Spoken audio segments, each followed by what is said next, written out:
পালানোর আগে শেখ হাসিনা জোর করে বল প্রয়োগের মাধ্যমে ক্ষমতায় থাকতে চেয়েছিলেন। তিনি এতটাই ভেঙে পড়েন যে নৌ সেনা ও বিমান বাহিনীর প্রধানদের ডেকে চাপ দিতে থাকেন, কিন্তু ঘুড়ির সুতা ততক্ষণে ছিঁড়ে গেছে। পালানোর আগে হতাশ শেখ হাসিনা কি করেছিলেন, কি বলেছিলেন তা জেনে নেওয়া যাক। সকাল 10:30 থেকে প্রায় 1 ঘন্টা বিভিন্ন বাহিনীর শীর্ষ কর্মকর্তাদের চাপ দিয়েছিলেন তিনি। পরিস্থিতি যে একেবারেই নিয়ন্ত্রণের বাইরে সেটা তিনি কিছুতেই মানতে চাচ্ছিলেন না। তিনি কারফিউ আরো কড়াকড়ি করতে বলেন, কিন্তু সকাল 9টার পর থেকে বিভিন্ন স্থানে আন্দোলনকারীরা কারফিউ ভেঙে নামতে শুরু করেছিল, তাই অবস্থা আরো জটিল হয়ে যায়। 10টা নাগাদ ঢাকার বিভিন্ন স্থানে জমায়েত বড় হতে থাকে, তাই 3 বাহিনীর প্রধান ও পুলিশের আইজিপিকে প্রধানমন্ত্রীর বাসভবন গণভবনে ডাকা হয়। নিরাপত্তা বাহিনী কেন পরিস্থিতি সামাল দিতে পারছে না সেটার জন্য শেখ হাসিনা ক্ষোভ প্রকাশ করেন। আন্দোলনকারীরা আইন শৃঙ্খলা রক্ষাকারী বাহিনীর সাজোয়া যানে উঠে লাল রং দিয়ে দিচ্ছেন, সামরিক যানে পর্যন্ত উঠে পড়ছেন, এরপরও কেন তারা কঠোর হচ্ছে না সেটা নিয়েও ক্ষোভ প্রকাশ করেন তিনি। এছাড়া বিশ্বাস করে এই কর্মকর্তাদের শীর্ষ পদে বসিয়েছেন সেটাও তিনি উল্লেখ করেন।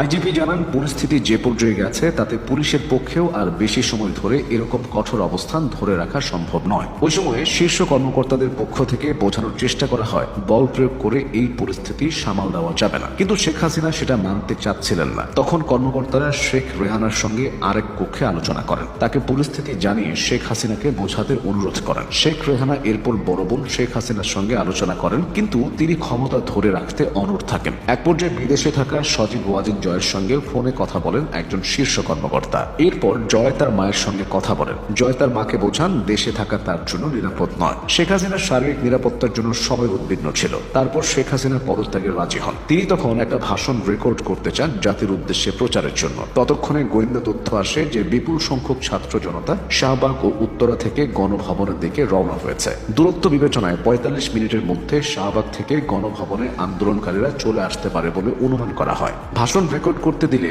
গণভবন থেকে বের হওয়ার সময় নাও পাওয়া যেতে পারে। এই বিবেচনায় শেখ হাসিনাকে ভাষণ রেকর্ডের সময় না দিয়ে 45 মিনিট সময় বেঁধে দেওয়া হয়। এরপর ছোট বোন রেহানাকে নিয়ে তেজগাঁওয়ের পুরনো বিমানবন্দরে হেলিপ্যাডে আসেন শেখ হাসিনা। সেখানে তাদের কয়েকটি লাগেজ ওঠানো হয়। তারপর তারা বঙ্গভবনে যান। সেখানে পদত্যাগের আনুষ্ঠানিকতা শেষ করে বেলা 2:30টার দিকে সামরিক হেলিকপ্টার করে ছোট বোন সহ ভারতের উদ্দেশ্যে উড্ডয়ন করেন শেখ হাসিনা। হেলিকপ্টারটি ভারতের আকাশে প্রবেশের পর কিছুক্ষণ উড্ডয়ন করে, পরে আগরতলায় বিএসএফ এর একটা হেলিপ্যাডে অবতরণ করে। তারপর সেখান থেকে দিল্লি যান বলে ভারতীয় গণমাধ্যমে খবর বের হয়েছে। শেখ হাসিনা নয়াদিল্লির কাছেই ভারতীয় সেনাবাহিনীর হিন্দন বিমান ঘাঁটিতে বিকেলে অবতরণ করেন। ভারতীয় সেনাবাহিনীর এক কর্মকর্তা তাকে স্বাগত জানান। তার পরবর্তী গন্তব্য এখনো অনিশ্চিত। পালানোর দিন সকালেও শেখ হাসিনা জানতেই পারেনি আন্দোলন কতটা তীব্র। রাজনৈতিক বিশ্লেষকদের ধারণা, শেখ হাসিনার আশেপাশের মানুষদের মিথ্যা আশ্বাসের কারণে তিনি আন্দোলনের ব্যাপকতা বুঝতে পারেননি। তারা নেত্রীকে খুশি রাখতে নেতিবাচক কিছু বলেননি। আর টিভি দেখেও আন্দোলন সম্পর্কে ধারণা পাওয়া কঠিন, কারণ দু একটা টিভি চ্যানেল ছাড়া বাকিরা সত্য তুলে ধরার ব্যাপারে অতটা তৎপর ছিল না।